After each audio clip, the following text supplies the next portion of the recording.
नमस्कार, आप देख रहे हैं एमएनसी न्यूज। अक्सर सरफिरे कर्मचारियों को लेकर आरोप प्रत्यारोप का दौर सभी ने देखा होगा, पर आज हम आपको अवगत कराने जा रहे हैं ऐसे सरफिरे सरकारी कर्मचारी से जिनका जुनून सिर्फ और सिर्फ लोगों की सेवा को लेकर है। जी हाँ, कृपानंद बिस्वाल ऐसे सरफिरे कर्मचारी कभी ना धूप देखा न छाव, न दिन देखी न रात, क्या सर्दी क्या गर्मी। अपने काम के प्रति इनकी दीवानगी का लोग आज भी सराहना करते हैं। उड़ीसा जैसे राज्य में सेवानिवृत्त होने के बावजूद इनके द्वारा किए गए कामों को लेकर आज भी लोग नहीं भुला पा रहे हैं। आज सेवानिवृत्त होने के बाद भी लोगों की हर समस्या, संकट, दुख की घड़ी में लोगों के बीच पहुंचकर अपना काम बखूबी निभाते हैं। हालांकि उड़ीसा इनका मूल गांव होते हुए भी इन्होंने कई राज्यों में काम किया और राज्य के लोग इनके द्वारा किए गए कामों को आज भी याद करते हैं। कृपानंद बिस्वाल, जो कि उड़ीसा भवन मुंबई, उड़ीसा भवन Delhi, Bhubaneswar circuit house, Sambalpur residence commissioner सहित ओएसडी अधिकारी के रूप में कार्यरत रहे। जहां कहीं भी कृपानंद बिस्वाल को भेजा गया, उन्होंने अलग ही लोगों के दिलों में अपना एक छाप छोड़ा है। मुंबई में रहते हुए उन्होंने श्री जगन्नाथ पंचरात्रा का आयोजन भी किया। इनकी बड़ी भूमिका रही, जहां प्रभु जगन्नाथ जी का जीवित प्रतिमा माने जाने वाले देवस्थल तीर्थ यात्रा पूरी गजपति महाराज को लेकर उनका 5 दिन का शिविर भी आयोजन किया गया। तो वहीं बहुत सारे युवाओं का प्रेरणा स्रोत बने रहे कृपानंद बिस्वाल। श्री श्री अनुकूल चंद्र जय गुरु के भक्त रहे बिस्वाल जी ने प्रचार प्रसार किया। तो वहीं आने वाले 8 तारीख 12वां महीना 2024 को होने वाले भव्य महोत्सव में मुंबई पहुंचेंगे कृपानंद बिस्वाल। उनके द्वारा किए गए कार्यों को लेकर उनके चाहने वालों को बेसब्री से इंतजार है। शायद यही वजह है आज सरकारी मुलाजिम न होते हुए भी अपना सेवा भाव का काम लोगों के प्रति निछावर कर दिया है। आज 74 वर्ष होने के बाद भी 10,000 फीट पैदल यात्रा करते हैं और जहाँ कहीं भी उनकी जरूरत पड़े वो निस्वार्थ वहाँ पहुँच जाते हैं। जहाँ एक तरफ रिटायरमेंट के बाद सुकून से जिंदगी जीना पसंद करते हैं, तो वहीं बढ़ती उम्र के साथ इनके अपने काम के प्रति ऐसी दीवानगी को नज़रअंदाज नहीं किया जा सकता। सामाजिक सरकारी जैसे उनका व्यवहार उनकी बढ़ती उम्र को और ताकत और मजबूती देता है। शायद यह कहना गलत नहीं होगा, आज समाज को कृपानंद बिस्वाल जैसे सरकारी सरफिरों की जरूरत है, जो तन मन धन अपनी बची कुची जिंदगी भी लोगों की सेवा में निछावर कर दे। ऐसे ही सरकारी सरफिरे कृपानंद बिस्वाल के साथ एक खास रिपोर्ट। नमस्कार, एमएनसी मुंबई न्यूज़ में आपका स्वागत है। मुंबई न्यूज़ की टीम आज भुवनेश्वर आ गई है। हमेशा बड़े बड़े हस्तियों से गली मोहल्ले के लोगों की तकलीफ़ें जानने की कोशिश करते हैं एमएनसी न्यूज़।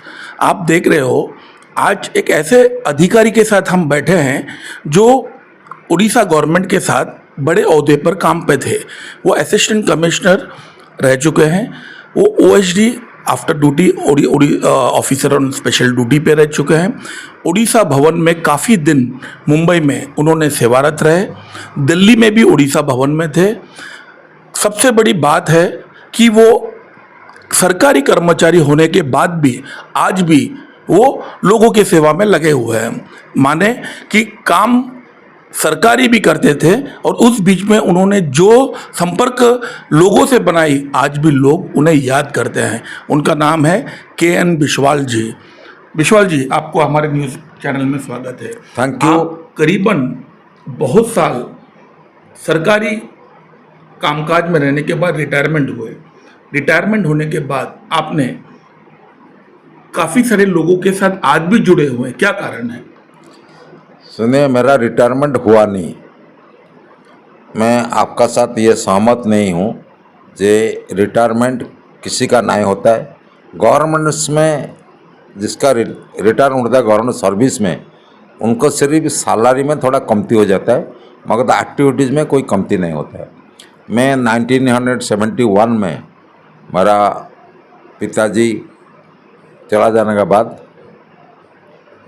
मेरा 3 भाई थे, एक बहन थे, चारों, एंड मैंने सबसे सीनियर मोस्ट था, एल्डर सन। उसका बाद मैंने गुरु को पकड़ा, श्री श्री ठाकुर अनुकूल चंद्र जी को।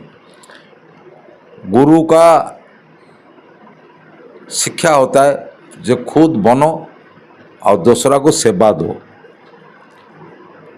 वो सेवा को अपना चरित्र में सब टाइम आदमी को सेवा देने के लिए, इसलिए मैंने भुवनेश्वर में कम से कम 20 साल भुवनेश्वर स्पेशल सर्किट हाउस, 16 साल भुवनेश्वर सर्किट हाउस, संबलपुर में 12 साल, 8 साल करीबन ओडिशा भवन मुंबई, जब डिफ़िकल्ट पीरियड था 2001 से 2009 तक।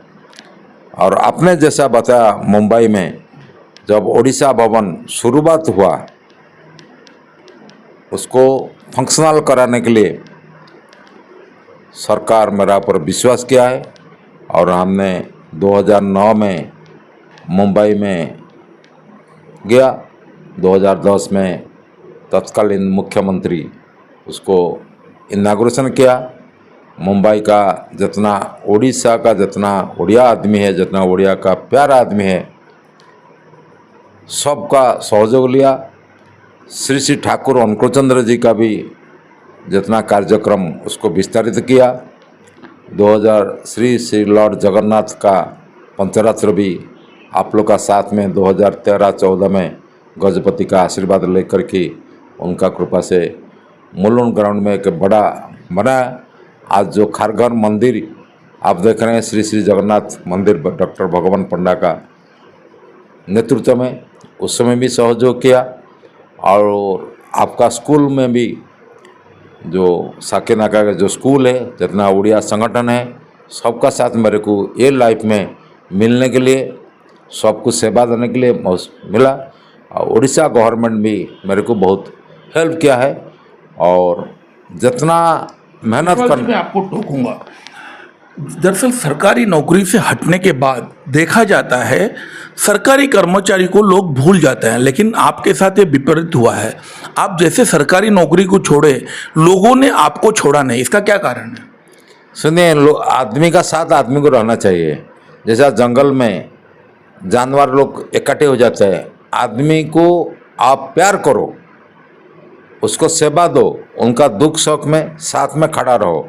और थोड़ा सही रहने के लिए जैसा जो पब्लिसिटी, मनी, फेम, उसको थोड़ा दूर से रखो और अपने आप रास्ता में जाओ। भगवान ने देखिए, आप जब कार्यरत थे गवर्नमेंट सरकारी कर्मचारी के रूप में, आपके जीवन में बहुत उतर चढ़ाव आया। हमने देखा था कि आपकी दुखद समय उस समय थी जब आपकी धर्मपत्नी का एक्सीडेंट हुआ था, उसे रिकवरी करने के लिए बहुत टाइम लगा था। उनकी रिकवरी जल्दी हो गई। शायद कहा जाता है कि भगवान का आपके ऊपर बहुत बड़ा आशीर्वाद था। क्या वो एक लीला होता है। भगवान ने जब आपको जन्म दिया है, आपको कर्म करने के लिए, उनका कर्म करने के लिए संसार में सब कुछ रहेगा, सुख रहेगा, दुख रहेगा। वो एक्सीडेंट हुआ 2004 का दिसंबर में, उस टाइम मैं मुंबई में था। फिर भी गुरु का कृपा से शी वॉज ऑलमोस्ट डेड। उनका बॉडी से जो आत्मा उड़ कर जा रहा था, उसको कोई बचने से, उनका इंटरव्यू से बता सकते हैं, मेरे को बोलना ठीक नहीं है। सुख दुख आपका मेंटली को कोई टच करना नहीं चाहिए। दुनिया में हमने तो साधारण, अति साधारण 38 ईयर्स गवर्नमेंट का, आप जो बोल रहे हैं रिटायरमेंट लाइफ 2012 में। एक फिर से टोकूंगा, सरकारी कर्मचारी दरअसल जब जो सोशल फील्ड में जुड़े, जिन लोग पसंद करते हैं, आगे चल के वो इलेक्शन लड़ते हैं, वो विधान भवन एमपी पे तौर पर भी जाते हैं। लेकिन आपका क्या विचार है आगे? वो विचार हमने देखा, हमने 1971 से भुवनेश्वर में, हमने 1971 में जब RN सिंह साहब को देखा, वो CM थे, नंदिनी सतपथी को करीपन में देखा, JB पटनायक को देखा, श्रीजुत नवीन पटनायक को देखा, विश्वनाथ आचार्य एक थे, उसको भी देखे, पिनाकाचार्य, नीलमणि राउतराय साहब को देखा। वो उनका भी, वो आदमी को सेवा देने के लिए संसार को एक दिग्गज दशा दिखाते हैं। हम लोग सेवक है, हम लोग सेवा करना चाहते हैं और वही सेवा हमको देकर संतुष्ट मिलता है। सेवा के माध्यम से विधान भवन में जाना चाहते हैं? नो, उसका कारण क्या होता है ना, उसमें एक लालसा होता है। आप अगर जाओगे तो आजकल जो सेवा होता है वो अपने के लिए होता है। अगर आपको एक मौका दिया जाए, किसी राजनीतिक पार्टी आपको बुलाए, तो क्या करोगे? नहीं, कोई नहीं बुलाएगा मेरे को। मेरे तो अभी उम्र हो गया, 70+ हो गया। हमने तो 50 साल वो लोग को बहुत नज़दीक देखा है, 53 ईयर्स सबको। जीवन का ऐसा कौन सा दिन था जब आपको ऐसा लगा कि मुझे बहुत तकलीफ हो रही है और मुझे सरकारी काम से प्रेशर हो रही है, ऐसा कोई दिन था? मेरे को कभी भी कोई प्रेशर नहीं है। जब दिल्ली में गया था 2001 में, वहाँ फाइनेंशियल क्राइसिस था सरकार का। उड़ीसा भवन चलाने के लिए बहुत कुछ गंदा चीज़ हमने लाइफ में देखा, बहुत तकलीफ हुआ। सरकार चलाने के लिए वो उड़ीसा भवन को मैनेज करने 135 आदमी थे, जहाँ 70-80 आदमी रहने से काम चलेगा, वो ऑन रिकॉर्ड हुआ है। मेरे को जब कोई अधिकारी उसका बाद टेस्ट किया, भी मेरा टाइम पर उड़ीसा भवन में 6% जो कटअप था, खर्चा का एक्सपेंडिचर कटअप कर दिया था। चलो उस टाइम उड़ीसा का फाइनेंशियल कंडीशन बहुत बुरा था। ऐसा कोई व्यक्ति है जो आपको आइकॉन आप मानते हो? हाँ, भगवान को मेरा गुरुदेव है आइकन। इंसानी रूप में? इंसान रूप में मेरे को सबने हेल्प किया and everybody loved me, support me and supported my action. चाहे मुंबई हो, चाहे मुंबई हो, दिल्ली हो, चाहे भुवनेश्वर हो। आपके कितने बच्चे हैं? मेरा 2 बेटियां हैं, 1 बेटा है। क्या करते हैं? दोनों, माय एल्डेस्ट डॉटर वो MBA पास करके 2006 में, उनका शादी हो गया 2007 में।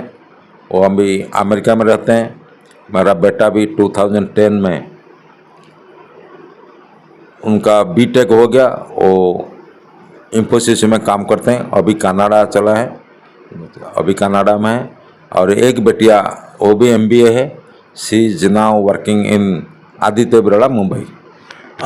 देखिए, कहा जाता है जब इंसान अपने सही रूप में अगर काम करे तो उनके परिवार से उनकी खुशियां देखी जाती है। आज इनकी पूरी परिवार सेटल्ड है, बच्चे सेटल्ड है, फिर भी आज वो चलते रहते हैं, कहीं रुके नहीं है। देश विदेश में उनके बच्चे जब काम करते हैं, जब उनकी उम्र हो चुकी है, करीबन अब 70 साल के हो चुके हैं, लेकिन आज भी वो ठहरे नहीं है। सरकारी कर्मचारी के होने के बाद सरकारी लोगों के साथ रह के लोगों की सेवा करते रहे और उसके उपरांत भी आज लोगों के सेवा में रहे। मैं ऐसे व्यक्तियों से और भी मिलाते रहूँगा। कैमरामैन हिमांशु के साथ मैं सूर्य नारायण गौड़ा, MNC न्यूज़। और एक बात मैं अपना लाइफ में जो तकलीफ बोलते हैं, आपने जो पूछा, जब मैं गवर्नमेंट में नौकरी नहीं आया था, उस टाइम हमने कटक से भुवनेश्वर पैदल में आ गया था, बाई वॉक। क्या ना, बस का जो किराया 2 रुपया 3 रुपया बस वाला क्यों देंगे? हमारा ये हिसाब है जो अगर मैं एक दिन जाकर वहाँ 3, उस टाइम भुवनेश्वर 1 मील का रेट था 150, हमने अगर पैदल में 4-6 घंटा में वॉक कर सकते हैं तो कम से कम 3 रुपया बचना, हमको 2 मील चल जाएगा। वो मेरा पिताजी हमको कभी 5 रुपीज़ का कोई हेल्प नहीं किया है और घर से नहीं लाया। दोनों भाई को पाठ पढ़ाया, बहन को शादी किया। वो भाई लोग को भी खुशी में है, मैं भी खुशी में हूँ। मेरा कोई चीज़ कमती नहीं है, ठाकुर जी का कृपा से। आज का दिन में भी हम 800 स्टेप्स, 8000 करीबन 5 माइल नहीं चलने से, रात को पैदल नहीं जाने से मेरे रात को नींद नहीं होता है। मेरा शरीर में कोई BP नहीं है, डायबिटीज नहीं है, बाल भी ऐसा पका नहीं। सत्संग का सारा वर्ल्ड में 5 करोड़ डिवोटी है ठाकुर अनुकूल का। वो डिवोटी लोग साथ हम हर रोज़ बातचीत करते हैं और एक गुरु का आदेश है दीक्षा पत्र वर्क, उसमें भी शामिल होता हूँ। जहाँ जाओ वहाँ आनंद लो और दूसरा को आनंद बांटो, वही मेरा धर्म है। देखिए, सरकारी नौकरी के बाद भी लोगों की सेवा करने का मन, ये सरफिरा जैसा व्यवहार शायद आज इस दुनिया में KN बिस्वाल जैसे समाज को सुधारने का सरफिरा व्यक्ति की बहुत ज़रूरत है।